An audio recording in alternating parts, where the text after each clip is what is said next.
Hi, I'm Dale LeFevre. I'm a new games trainer and I present new games. And I'm John Allsopp. I'm a marketer, a new games marketer. Yay! So one of the things that actually kind of attracted me to working with you and with new games was the idea of essentially bringing something good to the world.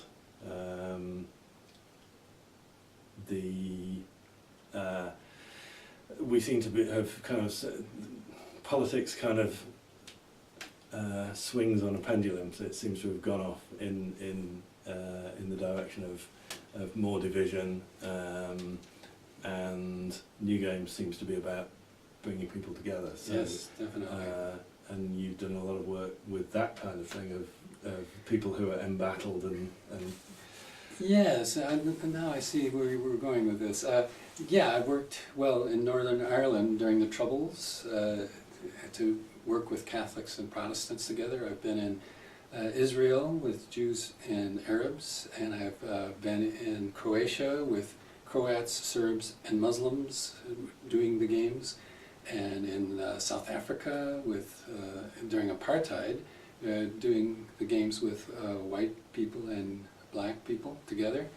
And everywhere I've gone, I've had these kinds of things happen where people who are normally in opposition are brought together. And it doesn't solve all the problems that are there, but it at least creates a friendly contact. That's a start for building bridges to each other. And so if they can participate in the games and enjoy them together, have a laugh together, have fun together, it breaks down some of the barriers that are there, and so they begin to relate to each other and be friendly. And we've talked about this in business, where you've got a software development team and customer service, and they're kind of going like this at each other, and it kind of works in that context as well. Yes, because it shows each in a new light. They see each other in a way they haven't seen each other ever before, and like I didn't expect that from that person. Like, oh, that's interesting, and they you're having fun together. It just creates some bonds. Now, if you just go in and do the games, that's not going to solve all the problems that they're having, but it's a start. It begins a conversation. It gets things moving. Then if people have problems that they want to talk about, somebody has to actually listen to that and do something about it. It doesn't mean everything people say you have to respond to and change, but you have to at least be receptive to some of the ideas and do something, because otherwise people will get even more frustrated, and that's not what you want. And one of the things that when you think about, I mean, these are active things. So you get up and you move around, and that. Not all, but okay. There's some that are quiet.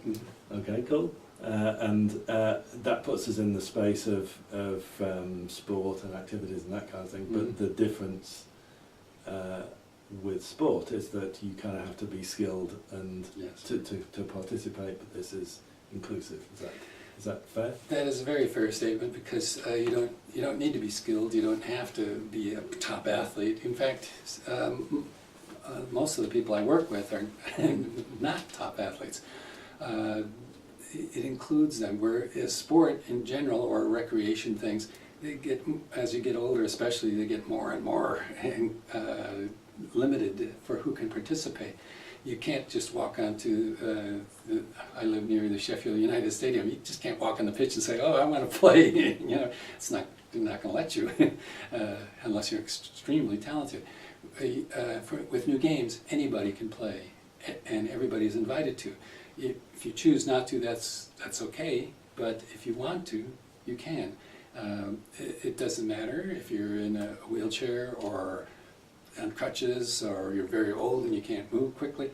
We can adapt the game then to fit the player, not the players don't have to fit in the game.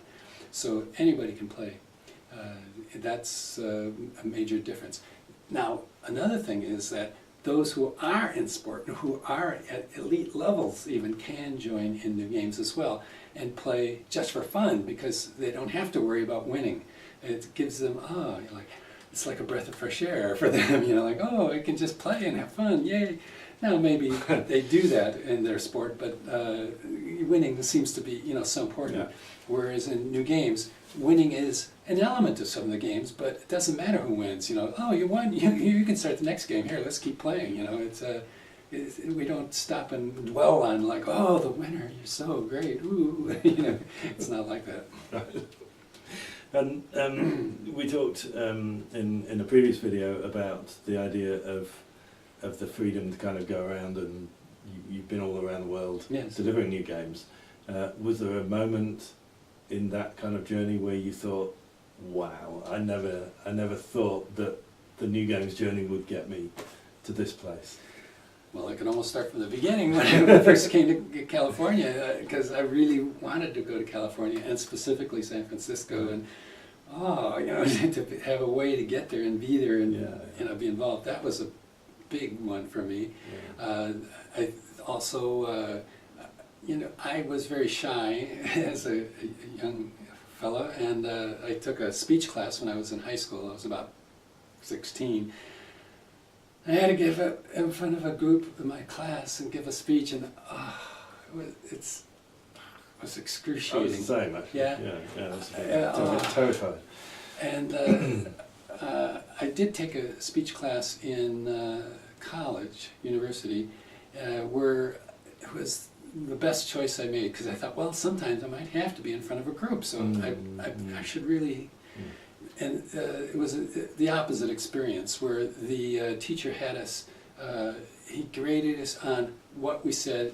I mean, if you stood there and just talked like this, if what you said was good, he gave you your grade on that. And then he would ask people to say, what, you know, the class, what did you like about how, you know, so-and-so presented this speech?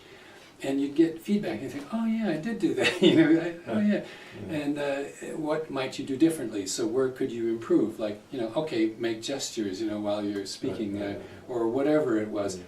But if you didn't do those things, you wouldn't get graded down. And so I incorporated that into my workshops. When people present a game, I ask them, you know, like, how did you like about what, you know, so-and-so presented this game? And then, like, okay, what other ideas might you have, what they could do? And it's in a very gentle way, in a very supportive way, rather than, well, you did this wrong, you did that wrong.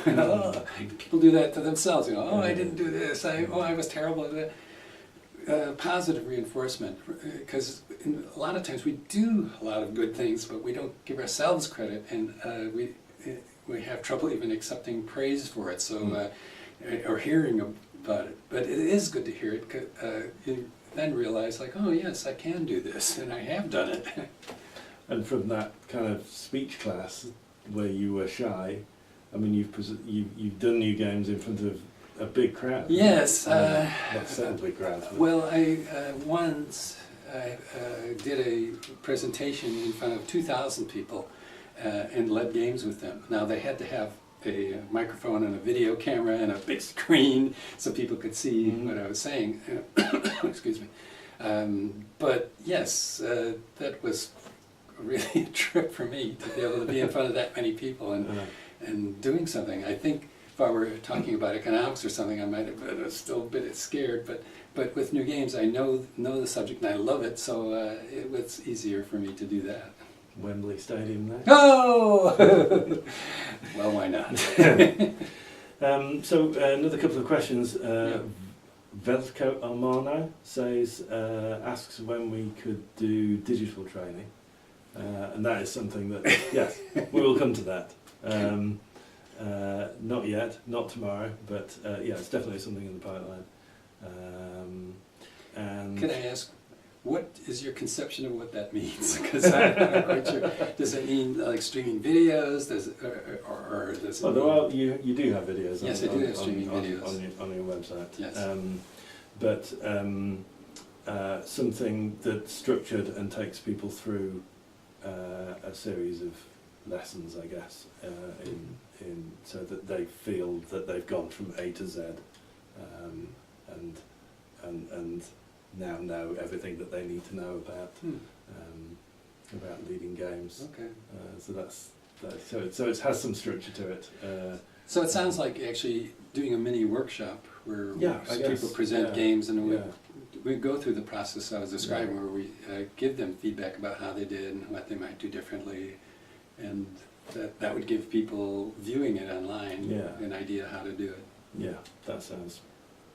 We better charge them for this. I think so. I think so. Yeah. And Kit Klein asks, how do you include people with physical challenges? I think we covered a little Well, bit we of that. have. but- We just include them, and if we need to, like for a game where we have very old folks and they can't really move that quickly, instead of having a running game, we have a walking game. Right. We walk instead of, and if we have some enthusiastic walkers who are going to walk fast, we maybe have them go heel to toe, which slows them down considerably. And so then everybody has an equal chance to participate in the game. That's like one example. And yeah, you don't have to think of all the ideas yourself, and like you're thinking, oh gosh, what do I do? You can ask the group, like, well, how can we make this so everybody can participate and have an equal chance to, enjoy the game? Take ideas from the group. You can try them. It might not work. That's okay. You say, well, all right, well, can we try something else? And, eventually you find ways of including people. It's good if you have an idea or two going in, but you don't have to be the repository of all knowledge. The group is a very good resource for you to use in this case. And Kit also was asking about, do we have ideas about how, when you've been on the course and learned how to run new games, how we can help you market yourself as a new games practitioner, and will you be listed on the website? And the answer to that is yes. But also, And we can do it by region too, so or Yes, by right. town or whatever. Yeah. So people are looking for a new games person in Viley or someplace that they can look. Oh yeah, there's somebody, or somebody who's nearby at least. Yeah, exactly. I mean, this is my role really. That on the one hand, I want to kind of deliver the message of new games in a kind of global sense, so that there is people are looking for new games and looking for a practitioner and come to the website to go looking for somebody.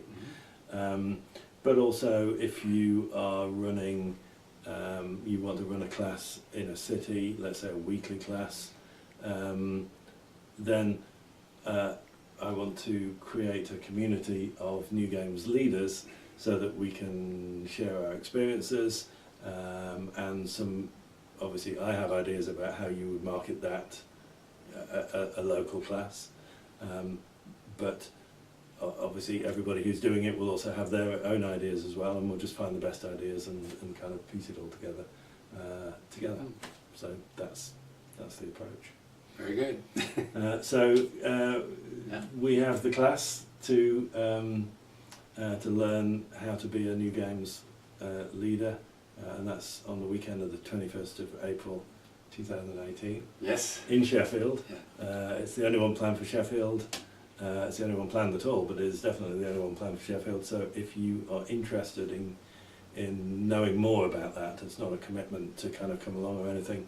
There is a form somewhere around, maybe on the video itself, where you can sign up and hear more about coming along to that.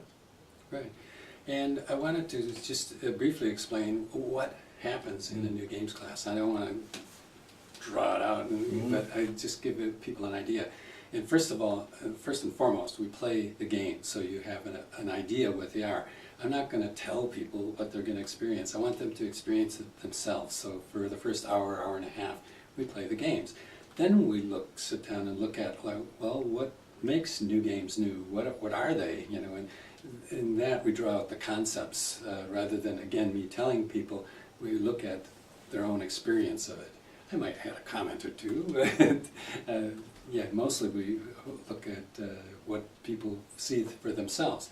Then we look at how to create games, how to make a game out of some different elements. And so we get into a small group and take 3 elements, and okay, you've got 10 minutes, create a game with these, you know. They can bring in other elements if they like, or maybe downplay one of them, or, you know, whatever. But so we get new games almost every workshop because people are making them right on the spot. Then we look at the different kinds of games. There's trust games, creative play, and soft war games, which are very physical but safe. And the second day we look at leadership of the games, how to lead the games, what are the elements that make a new game's leader.